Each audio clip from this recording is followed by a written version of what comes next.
buddy? How you doing? How you doing? I'm doing good. I just finished open gym and hurried back home, and we got to get back up here with you guys. There we go. So, first things first, Cobie. Thank you for joining us. It is always a pleasure talking to a person like you. Getting the insights of college basketball. So, we have gained a lot of new listeners and followers here, and we're on 3 radio stations now as well. So, for the people that don't know who you hmm are, tell them a little bit about who you are, where you came from, and your journey to where you're at right now. Um, my name's Cobie Barnes. I went to Floyd Central High School. Was a 4-year varsity starter up there. Played under Coach Todd Sturgeon, and I graduated in the class of 2019. I was an Indiana All-Star, and I committed to Indiana State University, and I played 2 years up there. I played basketball for 2 years up there, and then this past year, my coach got let go, and I entered the transfer portal, and now I'm at John A. Logan Community College. Yeah, so for the people that don't know where John A. Logan is at, what city is that in state? It's in Southern Illinois. It's in the city of Carterville, right next to Carbondale. Okay. So beautiful Carbondale there. So first of all, Illinois is cold, man. Are you prepared for that wind and cutting through you in basketball season wearing shorts after practice and shit? I got I got a puffy coat, there and I play an indoor sport for a reason. there you go. I'm not really one of the guys for the elements. All right. So as much as I want to talk to you about college basketball and your trip to Logan and your off-season workouts and stuff like that, let's talk a little bit about NBA here. Okay? Do, hmm do you want to talk a little bit of NBA? Yeah, that's it. So I believe that you said LeBron James was the greatest player of all time when we had you on a month ago, 2 months ago. Yeah, the goat. Yeah. So He's the goat. So the LA Lakers got beat by 30 points last night to the Phoenix Sun, and LeBron James was caught on film walking off the court early in disgust, throwing his shirt down, just totally dejected. This is your GOAT. This is your greatest player of all time. If LeBron James is your teammate and you see that happening, what are you telling LeBron James in the locker room after this game? Um, if I'm Anthony Davis in that situation, uh, because a lot of people can't just step to LeBron like that. It's got to be vetted. Like Jared Dudley could probably say something that's gonna sound crazy, but he's just been around the block and he's played a lot in a lot of meaningful games. But Anthony Davis has to go up to him and say that's unacceptable. I mean, if you can't be up by 30 or up by 20 and expect everything to be peachy, but you gotta lose with class. I mean, that wasn't very yeah, uh, classy of him. yeah, yeah. But I mean, it's because it's frustrating. I mean, you're getting guys open shots, you have open shots, and you're not making them. But I mean, that's just basketball. I mean, you gotta take it as it goes. Yeah, so Bo over here, Bo is our newest member over here on youtube.com/man hour. He says that Larry Bird is the GOAT. Me, you being from Indiana, I mean, is Larry Bird the GOAT? Besides, I mean, is he a number 2, a strong No, number 2 at least? I would give him top 10. But I don't think I can give him the goat. I don't think I can do that. All right, I don't think I can do that. so we saw LeBron James, storm off the court, and like you would basically say, "Hey, man, this is unacceptable." And I know you're trying to be humble and give us the PC answer, but you are face to face with LeBron James. You are Anthony Davis caliber type of player. What are you really saying to him? Like, hey, boy, like, do you use the derogatory term boy, and kind of lower him down, or do you just treat him like a man? I would. We're gonna have to talk in like two grown men. I mean, because I wouldn't want somebody to come and disrespect me, Gotcha. especially if I'm the greatest player ever or the best player ever. I don't Yeah. like. come on. Does it lead to blows? Probably not. If it does, it does. But like that's for basketball. I feel like if it's gonna come to blows, it's gotta be pretty like somebody's got to get really offended about something. Right. And I don't know if that. I feel like LeBron would probably be understanding in that situation. You would definitely hope so. So, I mean, the Lakers lost by 30 points here. What is the worst beating that you have ever taken in a basketball game? I was in elementary school and we got beat by 50 or 60. Oh, It was bad. It was bad. that is We tough. were playing. It was like my it was like my third grade year, and we were playing a team. They were just doing everything right, and we got beat by 50 or 60, and then we played them the next day in the championship, and we lost by like four. So So it was just a bad game it was where just one of those days. no shots were falling or nothing, or they were hitting everything, right? And it's third grade too. Like it's, we don't have a bunch of snipers, but Right. Well, me they had Mr. Colby Barnes, so they at least had one sniper on that like on the team, right? that was before I was good. Believe it or not, I didn't get any skill until I was about a eighth or ninth grade. I didn't have like it was just all drives to the basket. I didn't have much skill. So you said you had no skill. So did you work your ass off, or did it just kind of just like grow on you? A little bit of both. I mean, I'm a firm believer in if you work hard enough, it's gonna come to you. And I just remember as a freshman, it started in seventh grade, eighth grade. I started working out, like actually working out, and then in the ninth grade, I had access to the gym almost 24/7, and I was putting up like seven, eight, 900 shots a day, Wow. just always in there, just working out, like being the first one to practice, last one to leave. Like as corny as it sounds, it's like I was doing it. Yeah. So mean like many of us really don't understand we can be college athletes till like maybe our junior senior year. What year did you realize, hey, I want to play college ball and I can play college ball? I mean, it's gonna sound terrible, but it was like as long as I can remember, I was just like I expected it to happen. Like I expected to get a Division 1 offer, and I expected like it was just in my mindset. I was like, "There's no way I'm not. It's not gonna happen," you know. Like, and that's because I felt I'm not gonna work for something so hard and not get it, you know. Right. So, and that's back to second, third grade. And my mom was a high level athlete, so she had already like kind of instilled that work ethic and athleticism in me. So it was good. Right. So me being a parent of two boys, because like my wife was a high level athlete, and like I'm a high level athlete as well.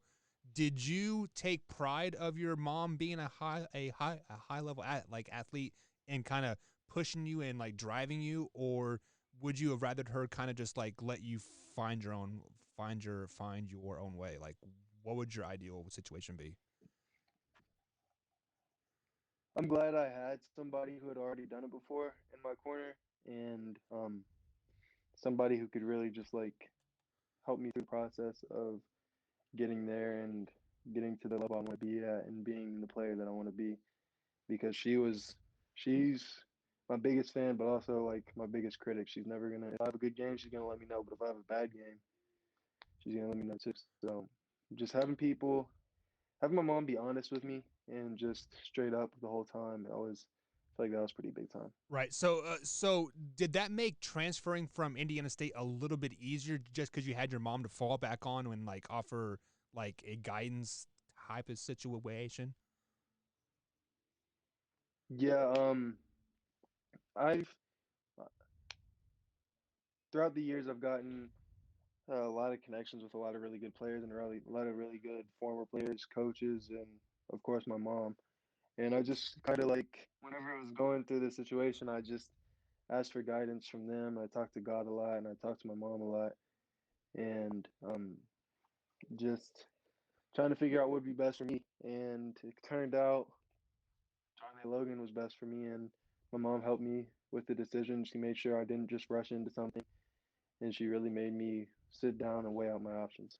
Yeah, I mean that that's probably some of the best advice that my parents have ever given me throughout my years is like sleep on it. You know, just don't make a rash like a rash choice. I wanted to get a neck tattoo for the longest time. And my mom's like, just sleep on it. This is a stupid choice here, but just sleep on it. If you want it after like a month, then then like go do you. And if I would have gotten Hmm. the neck tattoo, I would not be in the position that I'm in. I just want to be flat out honest, about that. So shout out to my mom for that. So you just told me that you just got done from open gym here. So what does a normal training day look like for you since you have left Indiana State and you are not enrolled in Logan yet? Um, so I wake up every morning at around 7, and my mom, speaking of my mom, she made me go get a job, and I Shout out. work from like, yeah, I work from 9 to 2 around there. And then after that, I come home, get breakfast or get lunch, um, go up to Floyd Central, and I usually work out and get some shots up, get a nice lift in.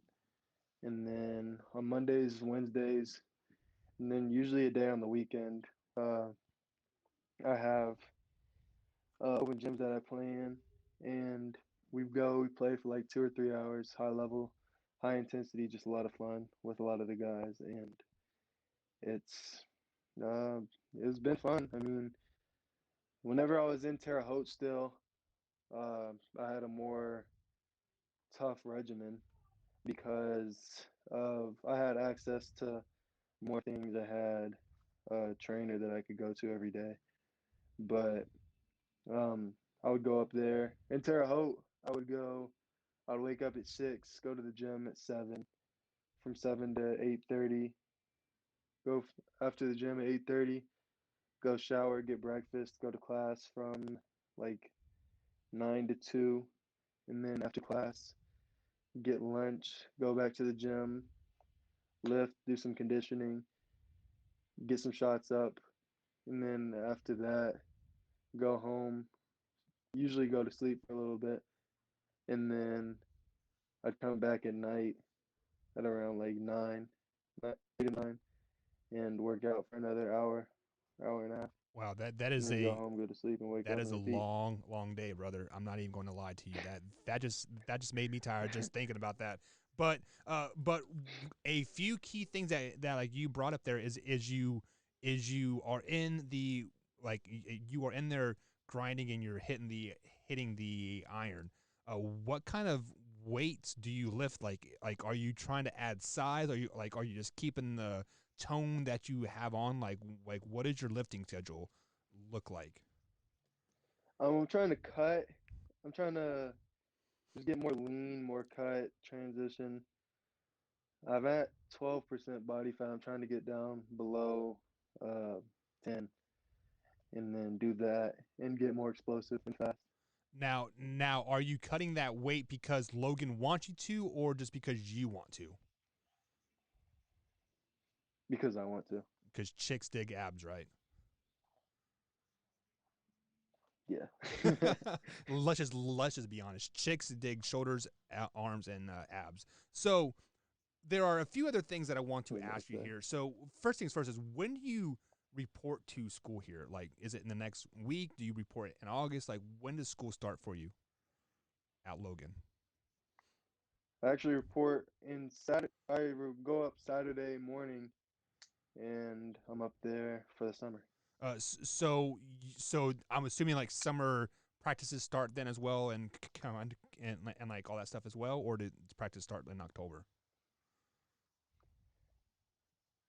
Yeah, summer practices and workouts start on I want to say next week sometime, but we'll still be able to go in like we'll just be up there and kind of just get to know everybody.